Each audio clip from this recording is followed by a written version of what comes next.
What's up, guys? I want to do a quick video on comparing substitution method with elimination method. Okay, so in reality, I would always use elimination method over substitution method.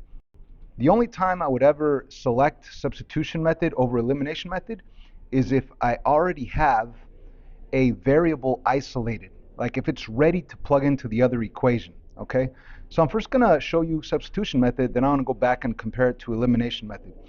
So because I have y equals some stuff right here, again, because you have a variable isolated, it doesn't matter if it's y equals or x equals, if you have a single letter equaling a variable expression, what you could do is take this variable expression and plug it into the equation, the other equation into that variable. Okay, so why am I plugging it into y? Because it says y equals a variable expression. So I plug in that variable expression into that variable. If I would have said x equals, then I would plug in this binomial into the x, if it would have said x equals. But it says y equals, so I'm plugging it into the y. Okay, so if I'm plugging it into the y, I want to have a new equation that reads 3x plus y equals 12. Now notice that I put parentheses in place of the y. And why is that? Because I am going to plug in this variable expression that y equals into the y. So this negative x minus 2 is going right in there. Let me plug that in. Negative x minus 2 goes right in there. Now you got to ask yourself, is there anything to distribute? Is there a number out here? No. Like sometimes you have a 2 in front of the y, which would have a 2 out here in front of the parentheses. Then you'd have to distribute the 2 to both terms. But since there is nothing here, there's just a plus sign, right? There's just a plus sign in front of y. If you distribute that plus sign, nothing happens, nothing changes. So what we have is 3x plus negative x, or you could just put minus x minus 2. In other words, the parentheses are not necessary, okay? And we do have it equal to 12. And now we could combine like terms, the 3x with the minus x. 3x take away x, that is 2x's. And then we have a minus 2 equals 12. And of course, to solve this, you're going to get rid of the minus 2 by adding 2. Adding 2, what you do to one side, do to the other. Your new equation will read 2x equals 14. And that's really saying 2 times x equals 14. So we already know the answer is 7, but let's show the work. How do you get rid of multiplication of 2 in front of the x? You divide by 2. That's the inverse operation.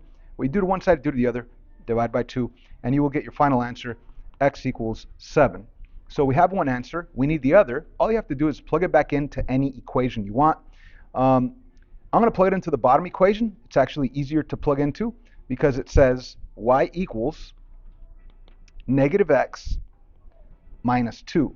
Now, why did I put parentheses? Whoops, sorry about that. Minus 2. Whoops. There you go. So why did I put parentheses instead of x? That's because I know what x is. X is 7. So I want to take that 7 and plug it in right here. So what I really have is a minus 7 minus 2. So what is minus 7 minus 2? That's negative 9. So y equals negative 9 is my other answer. And of course, you're going to type it in as an ordered pair, 7 comma negative 9. Okay. Now, that is the only time I would actually apply the substitution method, when I have an equation that already has a variable isolated. So you don't have to use substitution. As a matter of fact, maybe even elimination method would be even faster than this process that we just did. So what I am going to do here is I am going to duplicate this problem, and I am going to solve it over again with linear combinations / elimination method, whatever you want to call it. So here it is.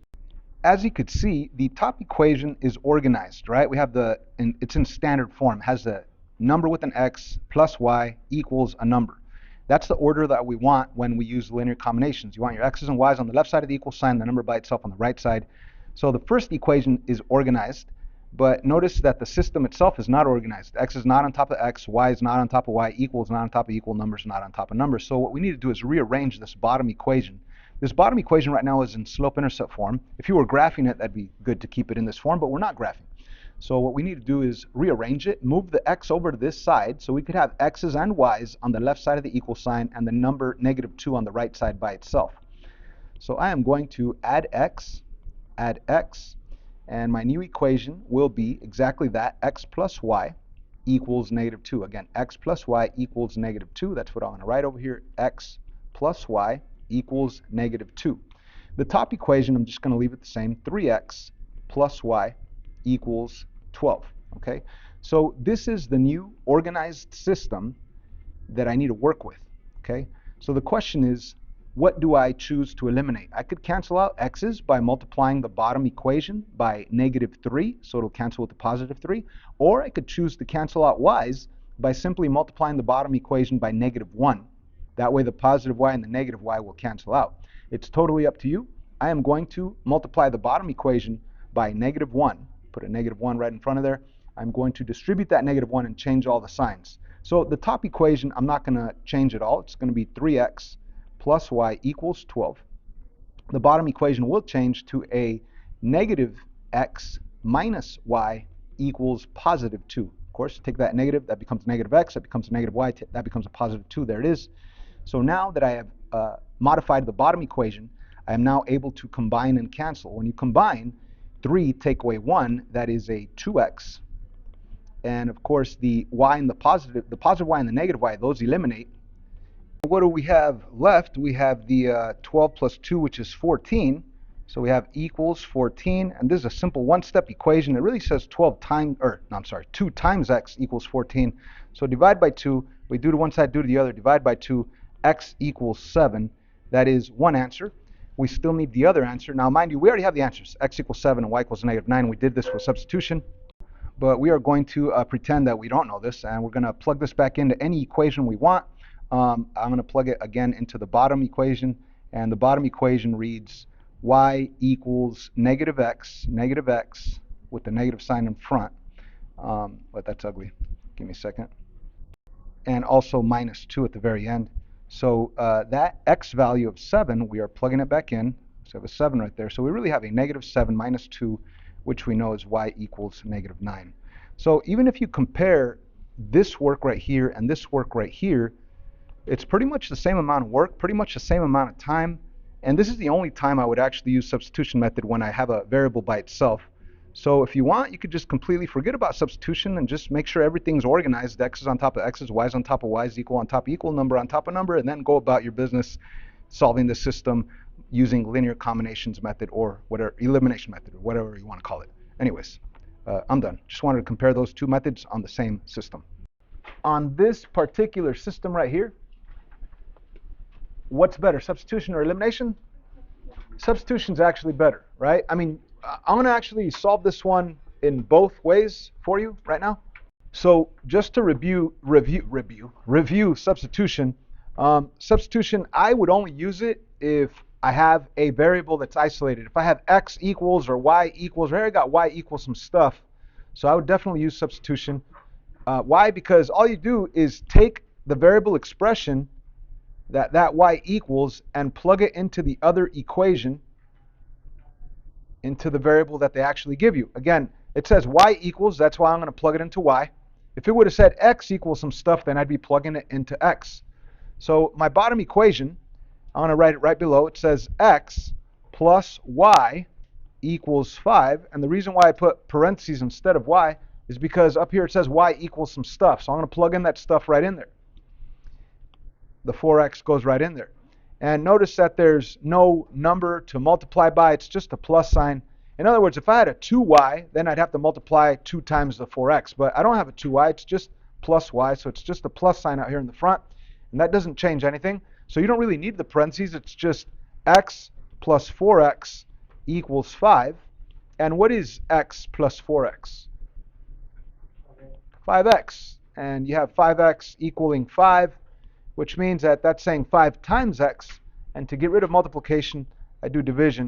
And what I do to one side, I do to the other. So I'll get x equals 1 as one of my answers.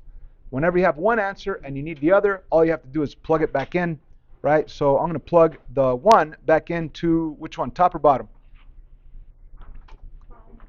Bottom. You can do bottom. Now, the top one is really easy, because if you know that x equals 1, here's x, put a 1 right there. What's 4 times 1? 4, you're done, right? So I'll go with that easy one, the one on top, right? But you can plug it into any one you want. Y equals 4 times x. And again, I put, instead of x, I put parentheses because I know what x is. X equals 1. So I plug in that 1 value, and you'll get y equals 4 times 1, which is y equals 4. So you have your answer. The x value is 1, comma, your y value is 4. That's the solution to this simple system that we solved with substitution method. Now, let's say you're like, no, I am good with elimination method. I don't want to mess with substitution. All right, here's the same exact problem, but I want to use elimination method. Now, remember, step 1 on elimination is to make sure that your system is organized, right? X is on top of X's, Y is on top of Y's, and obviously this is not the case, so you need to organize it, right? And what kind of form do you want? You want standard form, which is you have your X's, your Y's on the left side of the equal sign and your number by itself. So that bottom equation is nice and organized. I am not going to mess with that bottom equation. I'm just going to rewrite it. X plus Y equals 5. Now this top equation, I don't want the X on the right side of the equal sign. I want it on the left side over here in front of the Y. So I am going to get rid of the 4x. How? By subtracting 4x and subtracting 4x. And my new equation will be obviously the negative 4x first and the positive y second. Again, negative 4x first and the positive y second. So I have a negative 4x first and a positive y second equaling. Now, if I move this over, what's left over on the right side? 0. There's nothing there, so I have to write 0 right here. So here's my new system that I have to solve. And of course, I want either x's or y's to cancel out. So what would you guys say is best to cancel out, x's or y's? And you could do either one, but which one's easier? The y's, right? In this case, the y's. Because if I wanted to cancel out x's, I'd have to multiply the whole bottom equation by 4, which is not difficult. But if I want to cancel out y's, all I have to do is multiply the whole bottom equation by a negative sign, and that's a little easier, right? So I want to multiply that whole bottom equation by a negative 1, okay? So the top one, I'm just going to rewrite it. It's negative 4x plus y equals 0. The bottom one, I'm going to distribute. Negative 1 times x, that's a negative x. Put it right on top, underneath the other x. Negative 1 times y, that's a negative y. Put it underneath the other y. Negative 1 times 5, that's negative 5. Put it underneath the other number. So here we go. There's a negative 5.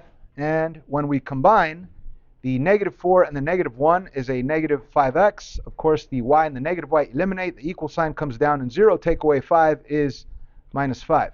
So you really have negative 5 times x equaling a negative 5. How do you get rid of the multiplication of negative 5? You divide by negative 5. What you do to one side, do to the other. That eliminates. Your x answer is positive 1. Okay. If you want your y answer, you just plug it back in. So again, just like before, take that 1, plug it into either the top or the bottom.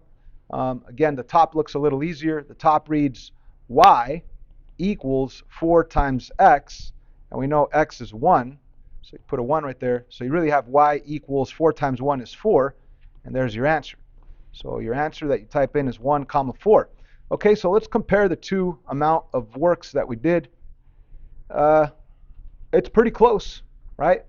It looks like you don't really save that much more time with substitution as opposed to elimination. But it might be a little bit faster in this case. But most of the time, you could always stick with elimination if you don't even want to deal with substitution. Anyways, that's what I wanted to say on this video. That's it.